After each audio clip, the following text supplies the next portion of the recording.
America ने जिस ईरानी बहरी जहाज को निशाना बनाया वो भारत का मेहमान था। इस पर हमले के 130 अरकान सवार थे। अमेरिका ने ईरान से 2000 किलोमीटर दूर जारहियत का मुजाहरा किया। ईरानी वज़ीर ख़ारजा अब्बास अराग़ची का रद्द-ए-अमल, कहा फ्रिगेट को बैनुल-अक़वामी समंदर में बगैर वार्निंग निशाना बनाया गया। अमेरिका ने जो मेयार कायम किया है उस पर पछताना पड़ेगा। ईरानी नेशनल सिक्योरिटी काउंसिल के सरबराह का 500 अमेरिकी फौजियों की हलाकत का दावा। अमेरिकी फौजियों की हलाकत के बाद सबसे पहले अमेरिका के नारे का क्या बनेगा? अली लारीजानी की जानिब से यह कहा गया, नेतन्याहू ने ट्रंप को ईरान के खिलाफ नाजायज जंग में घसीट लिया, ऐसा कहना है अली लारीजानी का। ईरानी नेशनल सिक्योरिटी काउंसिल के सरबराह का 500 अमेरिकी फौजियों की हलाकत का दावा। सेहूनी फौज बैरूत में ईरानी सिफारतकारों को निशाना ना बनाए, तर्जुमान ईरानी फौज की जानिब से स्टेटमेंट सामने आई है। उन्होंने वार्न किया है कि ऐसा हुआ तो दुनिया भर में इस्राएली सिफारतकार हमारे हदफ होंगे।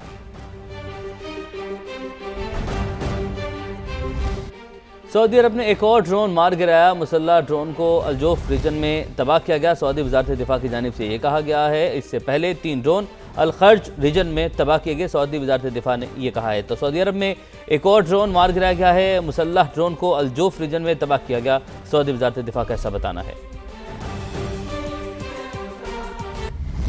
अमेरिकी सेनेट की आर्म्ड सर्विसेज कमेटी में ईरान जंग के खिलाफ एहतजाज। साबिक फौजी कहता रहा कि हम इसराइल की जंग लड़ना नहीं चाहते। सिक्योरिटी हुकाम ने एहतजाज करने वाले शख्स को जबरदस्ती बाहर निकालने की कोशिश की। धक्कम-पेल के दौरान साबिक फौजी का बाजू भी टूट गया।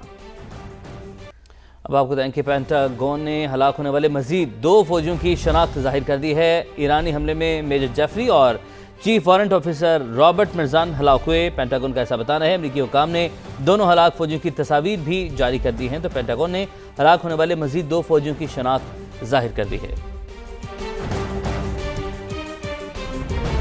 अब आपको बताएंगे कि अमेरिका और इसराइल ने ईरान पर 105 अवामी मकामात पर हमले किए हैं। हिलाल अहमर ईरान की जानिब से ऐसा बताया गया है। जंग के आगाज से अब तक 1332 हमले किए गए हैं। फिजाई हमलों में 105 सिविलियन साइट समेत 636 मकामात को निशाना बनाया गया। इसके अलावा 14 आतिबी मराकज़, हिलाल अहमर की 7 इमारतों पर भी हमले हुए हैं। ईरान ने तुर्की की जानिब मिसाइल फायर करने की तरदीद कर दी। हमने तुर्की पर कोई मिसाइल फायर नहीं किया, ईरानी फौज का ऐसा कहना है। ईरान दोस्त ममालिक की खुद मुख्तारी का एहतराम करता है। गुज़िश्ता रोज़ नेटो के दिफाई निज़ाम ने तुर्की की जानिब बढ़ने वाला मिसाइल तबाह किया था। ईरान के मामले में पोजीशन मजबूत, तमाम क़यादत को ख़त्म कर दिया। तेहरान में जो भी रहनुमा बनना चाहता है उसका अंजाम मौत पर होगा। अमेरिकी सदर डोनाल्ड ट्रंप की वार्निंग, कहा ईरानी मिसाइल और लॉन्चर्स का सफाया किया जा रहा है। अगर तेहरान पर हमला ना किया होता तो वो 2 हफ्तों में जोहरी हथियार हासिल कर चुके होते। पागल लोग एटमी हथियार रखते हैं तो बुरे नताए सामने आते हैं। उन्होंने ईरान के साथ डील पर साबिक अमेरिकी सदर बराक ओबामा को शदीद तनकीद का निशाना बनाया।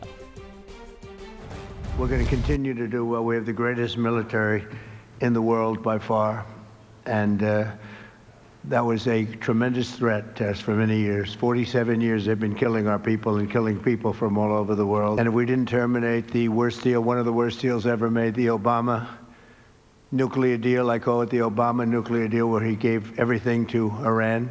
So we're in a very strong position now, and their leadership is just rapidly going. Everybody that seems to want to be a leader, they end up dead. I can say, and you see it as well as I do, you see the tremendous progress that's being made. Their missiles are being wiped out rapidly. Their launchers are being wiped out. They're attacking their neighbors. They're attacking their, in some cases, allies, or not so long ago allies. If we didn't hit within 2 weeks, they would have had a nuclear weapon.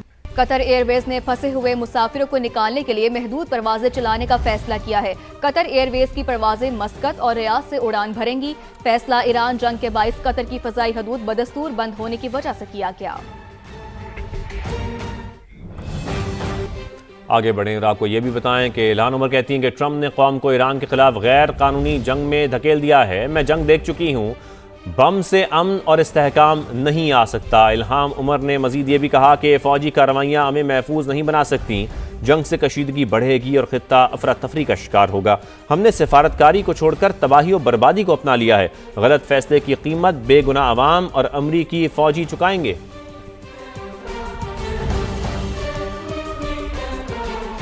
अब बात करें, America ने Iran से 2000 kilometre दूर जारहियत का मुजाहिरा किया है। ईरानी वजीर खारजा की जानिब से ऐसा कहा गया है। ईरानी फ्रिगेट भारत का मेहमान था जिस पर अमले के 130 अरकान सवार थे। ईरानी वजीर खारजा ने मजीद कहा कि ईरानी फ्रिगेट को बैनुल अक़वामी समुंदर में बगैर वार्निंग निशाना बनाया गया। अमेरिका ने जो मयार कायम किया है उस पर पछताना पड़ेगा। अमेरिका ने ईरान से 2000 किलोमीटर दूर जारहियत का मुजाहिरा किया। ईरानी वजीर खारजा की जानिब से कहा गया। मजीद कहा कि ईरानी फ्रिगेट भारत का मेहमान था जिस पर अमले के 130 अरकान सवार थे।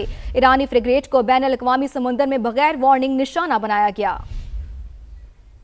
रावलपिंडी के शंघाई प्लाजा में 12 घंटे बाद आग पर काबू पा लिया गया है, लेकिन कूलिंग का अमल ताहाल जारी है।